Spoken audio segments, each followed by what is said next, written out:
This video is about my travels across the state of Nevada from Baker in eastern Oregon all the way across to Reno, Nevada on Highway 50, which has been called the loneliest road in America. 400 something miles coming up right after this introduction.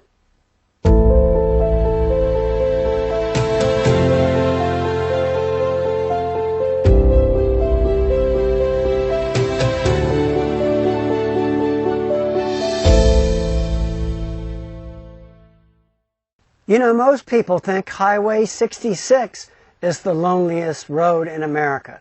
Well, back in July of 1986, the Life magazine designated Highway 50, which runs across the middle of Nevada, east to west, west to east, depending on the direction that you're traveling, as the loneliest highway in America.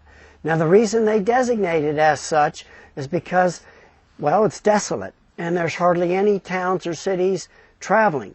And the other thing that I didn't know, but I certainly realized, it almost took me 2.5 days to travel from Baker, which is the farthest eastern city, which is only 8 miles west of the state of Utah, and traveling west to Reno. It took me 2.5 days to do so.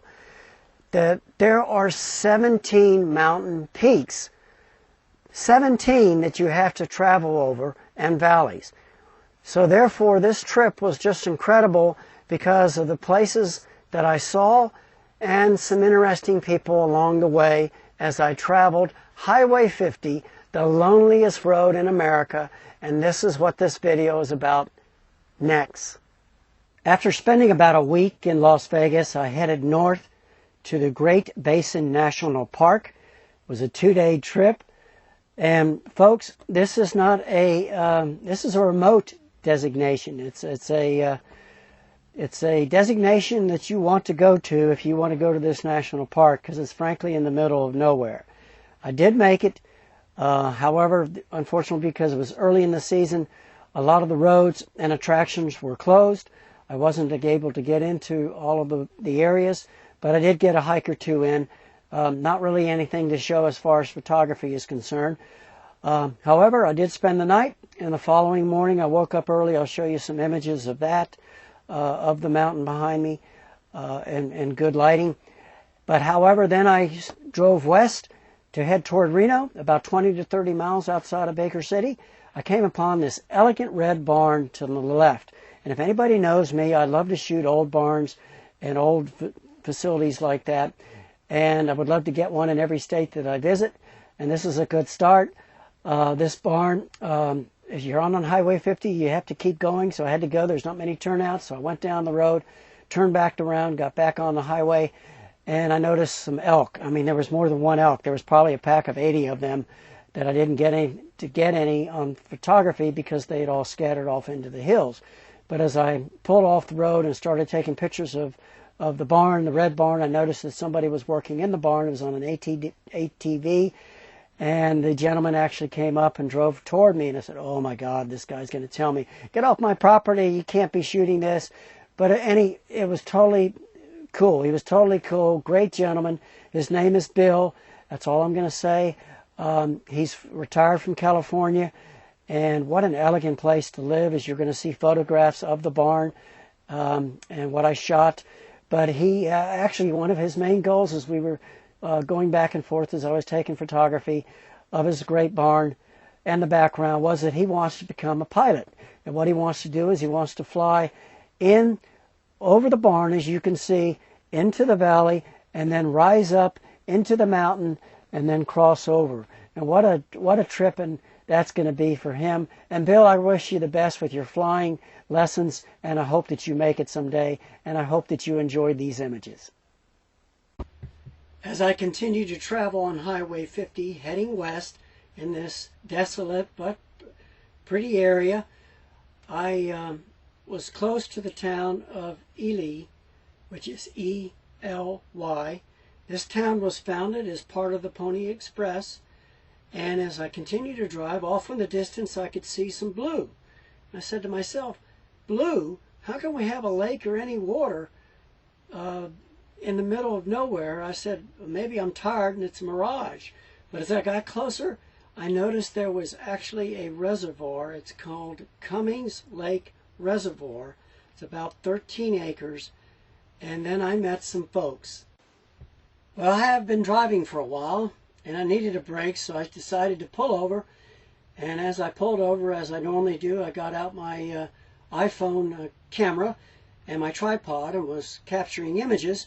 And I noted off in the distance there were some guys fishing along the, well, below the bank, in the bank below the road. And I said, well, I'm going to walk over there and see what they're doing, if they're catching anything. Well, it didn't take long for me to find out that there were fish in this reservoir. It's actually the Cummings Reservoir. I think it's 13 acres, which is part of the Cummings Lake, which is over 400 acres, quite a ways away, as this was a reservoir anyway. But within a few minutes, one guy caught a 15-inch rainbow trout, and another guy within 5 minutes after that caught a 17-inch brown trout. And for those of you who love to fish, what an experience that is. I wish I had my pole with me, but I didn't. But as part of the lake, this was built in 1953, and it's stocked with trout and largemouth bass. And what a joy it was, and a pleasure, to be able to meet Jeff and his gang fishing along Highway 50. As I continued west on Highway 50, the loneliest road in America, my next designation was the city or town of Eureka. I was told that Eureka was founded by a prospector from Austin, Nevada, who traveled east and found some silver and said, Eureka! Anyway, it's a quaint little town.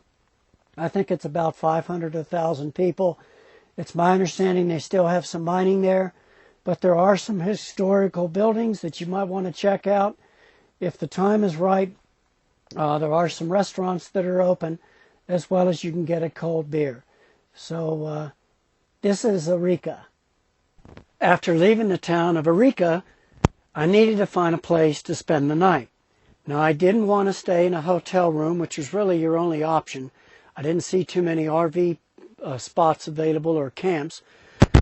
And what I looked for at that point was BLM land, and I looked for the Hickson Petroglyphs Blm Land, which, as the pictures will show, is a recreational area providing public access to petroglyphs created by prehistoric people living near Hickson Summit at the north end of the Turkoma Range and the south end of the Simpson Park Mountains in the U.S. state of Nevada. It's an elevation of 6,500 feet, and as you can see from the images, I had a pretty darn good spot and was very pleased with the camping there. I think there's like 15 parking spots available, and it was safe, and safety in numbers. We are going to finish this video with some photographs that I took off of Highway 50, not too far outside of Carson City, Nevada, which is almost the end of Highway 50. And I took it of the historic towns of Virginia City and Silver City and the old, or the Gold Hill area. And all of those areas are on the same road off of Highway 50. It's late in the afternoon, early evening. Enjoy them. Thank you for watching my video. If you like it, please hit the like button. If you haven't subscribed, please consider subscribing to my video. My next video is going to be on my travels in Reno, as well as Lake Tahoe, and as I journey from the Reno area up to Crescent City Beach, California, or it might actually be Oregon, as I travel there. Thank you, and have a great day, and journey on.